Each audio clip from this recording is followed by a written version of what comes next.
Assalamualaikum warahmatullahi wabarakatuh. Kami dari kelompok 9 yang beranggotakan Futuhun Nikmah, Muhammad Nilzam, dan Eva Lailatul Qomariyah. Di sini kami akan memaparkan materi tentang audit siklus penggajian dan sumber daya manusia.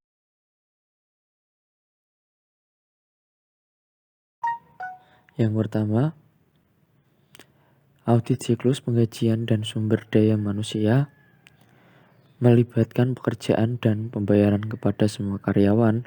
Ketidaktepatan dalam penilaian dan pengalokasian biaya tenaga kerja dapat mengakibatkan salah satu laba bersih yang material.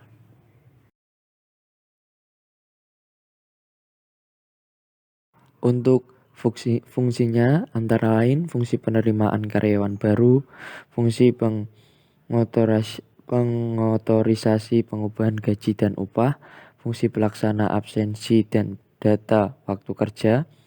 Selanjutnya fungsi pelaksana gaji dan upah, fungsi pencatat gaji dan upah, fungsi pembayar gaji dan upah, fungsi penyiapan dan pembayaran pajak penghasilan karyawan.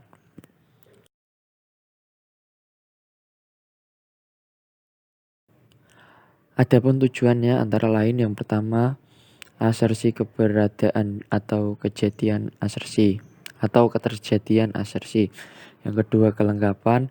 Yang ketiga, esensi hak dan kewajiban. Asersi penilaian dan pengalokasian, asersi pelaporan dan pengungkapan. Yang selanjutnya ada akun dan transaksi dalam audit siklus penggajian dan sumber daya manusia. Dalam sebagian besar sistem, akun gaji dan upah akrual hanya digunakan pada akhir periode akuntansi. Selama periode berjalan, beban baru akan dicatat apabila karyawan telah benar-benar dibayar dan bukan ketika biaya tenaga kerja terjadi. Akrual untuk tenaga kerja dicatat dengan ayat jurnal penyesuaian pada akhir periode bagi setiap biaya tenaga kerja yang dihasilkan tetapi belum dibayar. Selanjutnya, bahan pertimbangan struktur pengendalian intern dari audit siklus penggajian dan sumber daya manusia.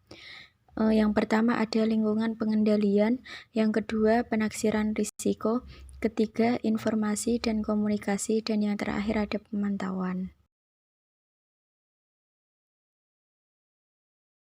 Untuk materi selanjutnya adalah risiko pengendalian dalam audit siklus penggajian dan SDM atau yang biasa disebut dengan personalia. Dalam menentukan risiko pengendalian, auditor perlu menyadari bahwa salah saji gaji dan upah dapat disebabkan karena kesalahan yang tidak disengaja maupun karena kesalahan dalam manipulasi data. Dan auditor perlu memperhatikan adanya resiko overstatement gaji dan upah. Adapun resikonya yaitu yang pertama pembayaran tenaga kerja fiktif, dan yang kedua ada pembayaran tidak fiktif tapi karyawan yang bersangkutan tidak bekerja, dan yang terakhir ada resiko tentang pembayaran melebihi tarif. Untuk kedua resiko yang poin pertama dan kedua berhubungan dengan asersi keberadaan atau keterjadian yang sudah dibahas dalam materi yang sebelumnya, dan untuk poin yang ketiga resiko berkaitan dengan asersi penilaian dan pengalokasian.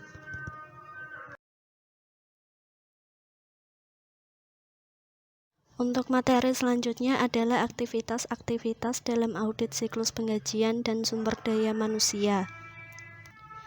Aktivitas-aktivitas dasar yang biasa dilakukan dalam siklus penggajian yaitu ada 7, yaitu yang pertama ada perbarui file induk penggajian, yang kedua ada perbarui tarif dan pemotongan pajak, dan yang ketiga validasi data waktu dan kehadiran, yang keempat mempersiapkan penggajian, lalu yang kelima membayar gaji. Sebagian besar pegawai dibayar dengan menggunakan cek atau dengan penyimpanan langsung gaji bersih ke rekening bank pribadi mereka. Untuk yang keenam, hitung kompensasi dan pajak yang dibayar perusahaan. Dan untuk yang terakhir, keluarkan pajak penghasilan dan potongan-potongan lain.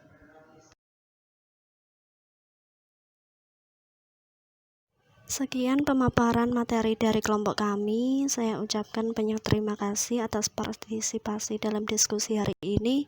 Wassalamualaikum warahmatullahi wabarakatuh.